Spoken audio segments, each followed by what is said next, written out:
The summer 2014 transfer deadline day was a memorable one for Hull City fans, as 5 players arrived at the KC Stadium shortly before the window slammed shut, including Abel Hernandez, Mohamed Diarmé, Gaston Ramirez and Hatem Ben Arfa. 2 weeks later, Diarmé and Hernandez both scored on their debuts against West Ham, and I got to hand Diarmé his man of the match bottle of champagne, even though he's a Muslim and doesn't drink, and in return he gave me a signed Hull City shirt, as you can see in this very blurry photograph. Diarmé was asked a couple of questions about his performance and how he felt, and he just said 40% of football is ability, the other 60% is all confidence, and then left. Now, I don't think that is a scientific metric. I suspect our Mo hadn't done the required research to get that claim into a peer-reviewed journal, but I think the point that he was making was broadly correct. We forever underestimate the importance of externalities in football players. A player's home life, how they get on with their teammates, the manager, whether the formation suits them, whether they get off to a good start, whether they're carrying any niggling injuries, etc, etc. That is why I started this video off with that little anecdote, along with the fact that it gave me the chance to name drop my close-knit relationship with the Senegalese GOAT. Anyhow, back in February, I made a video taking a look at a number of players who seem to have vanished from the face of the earth since 2016. That is to say, they were high-profile players back then, and now 99% of football fans wouldn't know what they were up to. Even more recently, I made a video on 7 former stars now playing at a really low level, which I might follow up with a part 2 at some stage, but today, I wanted to make the opposite of that video from February. That is to say, I'm going to take a look at some of the most improved elite level footballers on the planet since 2016. I only considered players who are aged 27 and above, since 2016 is 5 years ago now, and if you were under the age of 22 5 years ago, then your vast improvement in that time can probably be put down in large part to natural development at that age. Hopefully that all makes sense, and I'll stop rambling now because this is an impressively lengthy introduction even by my standards. Here are 7 of the most improved footballers, aged 27 and above, since 2016. Andy Robertson. An excellent starting point, partly because it gives me yet another chance to talk about Hull City, but primarily because I've watched Andy Robertson's development more closely than probably any other player in this 7. The speed of Robertson's rise is one that remains unknown to a lot of people, and his step up from Hull City to Liverpool is far from the most challenging of the Scots' career. Back in 2012-13, Robertson was playing amateur football for Queen's Park, in the Scottish 4th tier. The following season, he was playing top-flight football for Dundee United, and just a year later, he was playing for Hull City in the Premier League. The speed of his rise showed during that first season, particularly at Hull City, where Robertson was a little rash and a little naive defensively at times. In 2016, Robertson won promotion at Hull City from the Championship to the Premier League, and he was very good that season. However, I would still maintain that his opposite fullback, Moses Odubajo, who is the same age as Robertson, was even more impressive, and looked more ready for the Premier League at that time. Unfortunately, Odubajo suffered a dislocated kneecap and ligament damage in the following pre-season, and never went on to appear in the Premier League. Robertson, meanwhile, continued his development and has since won both the Premier League title and the Champions League.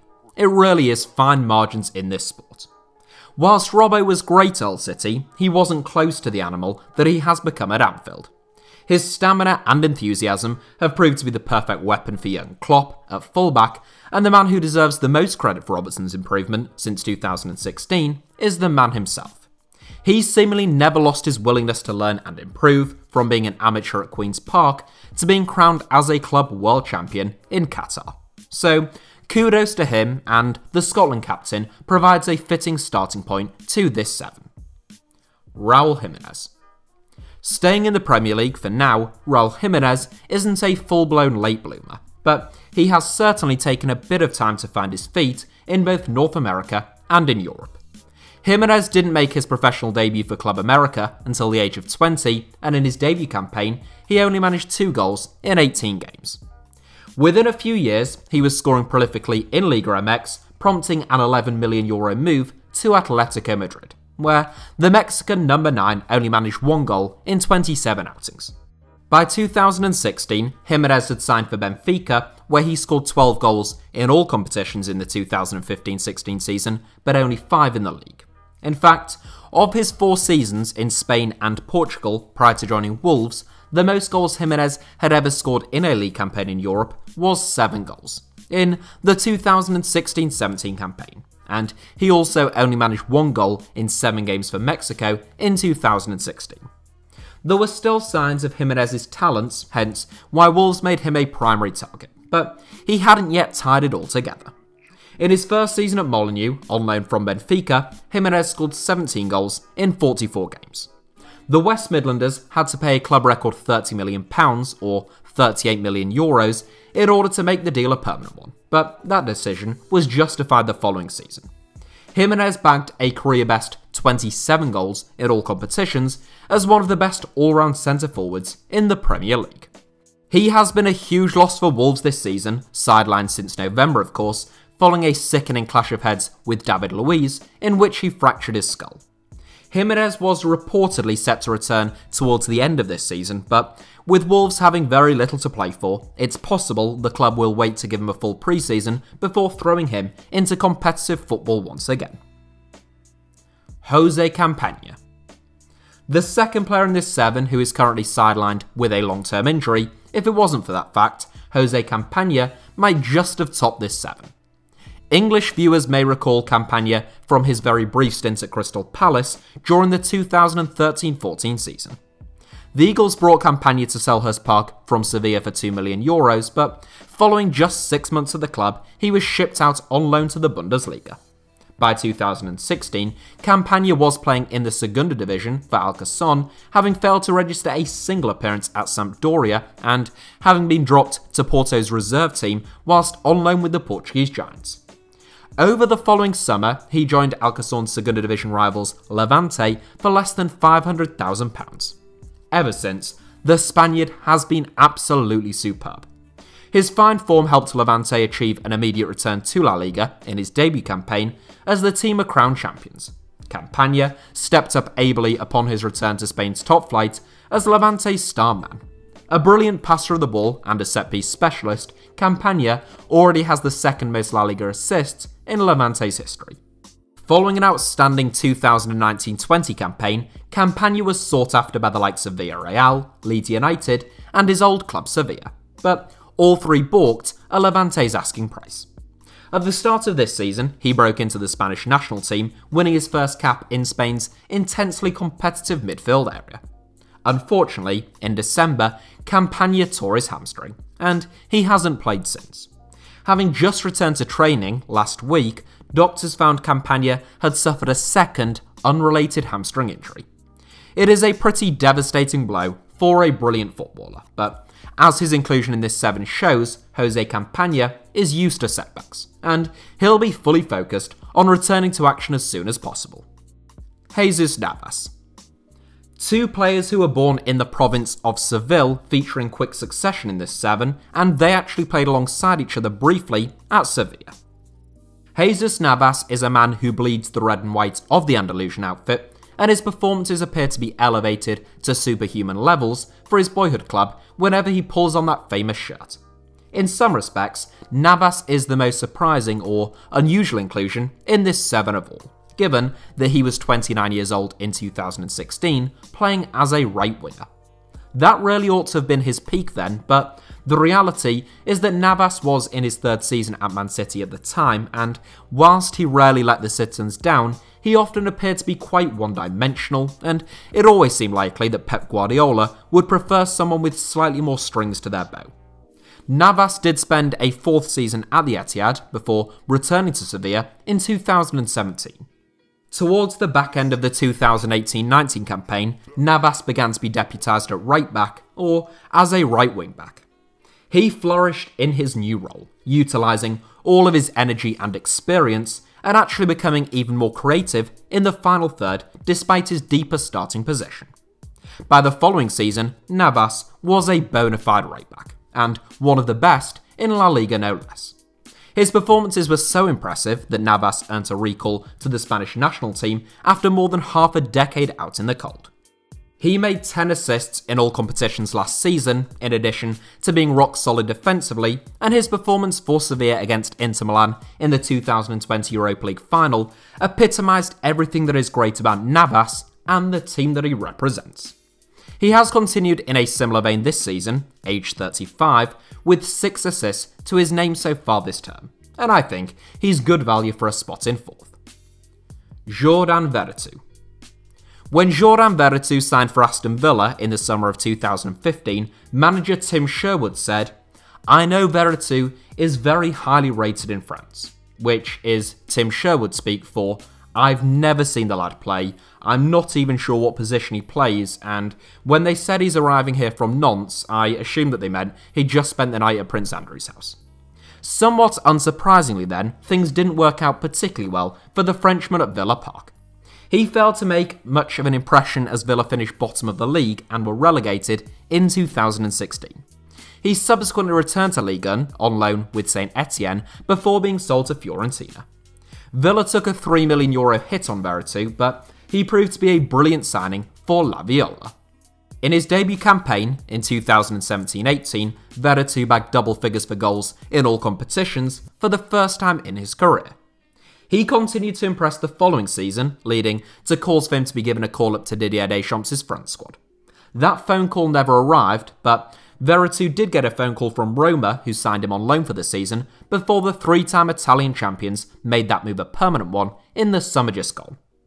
Veretout set Roma back €16 million, with a further €2 million in potential future add-ons, but he is proven to be value for money already.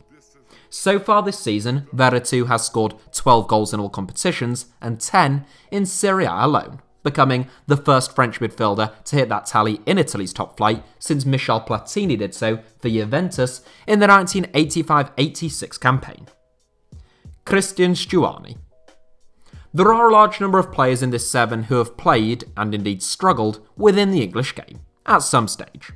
Christian Stuani is yet another example, though it's important to stress that he wasn't a total flop at Middlesbrough. The Uruguayan international arrived at the Riverside in the summer of 2015, signed by Aitor Karanka for a fee of €3 million from Espanyol.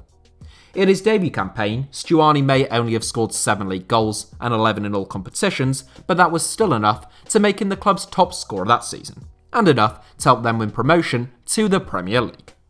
Stuani made an excellent start to life in the Premier League, bagging a brace in Borough's first game of the season against Sunderland, including an absolute cracker of a goal. Unfortunately, he only managed 2 more goals in the following 22 games as Karanka's side were relegated, with their lack of goals finally catching up with them. Stuani departed over the following summer for £2.25 million, which was less than Middlesbrough had paid for him, joining La Liga new boys Girona.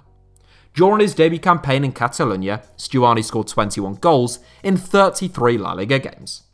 Only Lionel Messi, Cristiano Ronaldo, Luis Suarez and Iago Aspas scored more that season. He was added again the following season, bagging 19 goals, but that wasn't enough to stop Girona from being relegated. I expected Stuani to leave following Girona's relegation, given he had clearly proven his La Liga credentials, but he chose to stick around. Last season, he scored 31 goals in 40 games, but Girona lost 1-0 to Elche in the Segunda Division playoff final. This season, Stuani has had an injury-disrupted campaign, but he has still managed 8 goals in 20 Segunda Division outings, with Girona currently 4 points off the playoff places. Luis Alberto. Continuing the theme of former Premier League players, Luis Alberto has a bit in common with a number of the other inclusions in this 7. Like Stuani, Navas and co, he is a former Premier League player. Like Veretout, he now stars in Serie A for a team based in the Italian capital, and like Jose Campagna, Alberto previously played for Sevilla. In fact, pretty remarkably, given that I just made a shortlist for this video and picked out who I felt were the 7 most improved players, 3 of them, Navas, Campagna and Alberto, all actually played together for a brief period of time at Sevilla in the 2011-12 season. By 2016, Luis Alberto was looking to salvage his career following disappointing spells with both Liverpool and Malaga. He did that relatively successfully on loan at Deportivo La Coruña, despite his team finishing in 15th, which prompted a £3.6 million move to Lazio. That was half what Liverpool had paid for him, but the fee reflected Alberto's fallen stock. During his debut campaign in Rome in 2016-17, Alberto only made 9 Serie A appearances and just 10 in all competitions. Over the summer though, Argentine international Lucas Biglia departed for AC Milan, and manager Simone Inzaghi decided to place his trust in Alberto. His gamble paid off, as the faltering midfield technician repaid the faith that Inzaghi had shown in him tenfold, turning in a season of the highest calibre. He scored 12 goals and made 19 assists in 47 games for Lazio, and, quite frankly, there were Ballon d'Or nominees that season who had done far less. Whilst that remains Alberto's magnum opus, as seasons go, he has continued to impress ever since, and he has been excellent for Lazio this season. So that is it for my 7, but honourable mentions go to the likes of Jordan Henderson, Ciro Immobile, Gabriel Paulista, Duvan Zapata, Danny Ings, Mohamed Salah, Florian Thauvin, Adama Traore, and many, many others. Thank you all sincerely as ever for watching. Please do hit the like button if you enjoyed today's video, let me know your thoughts down below in the comments, and make sure that you are subscribed and have notifications turned on for HITC Sevens.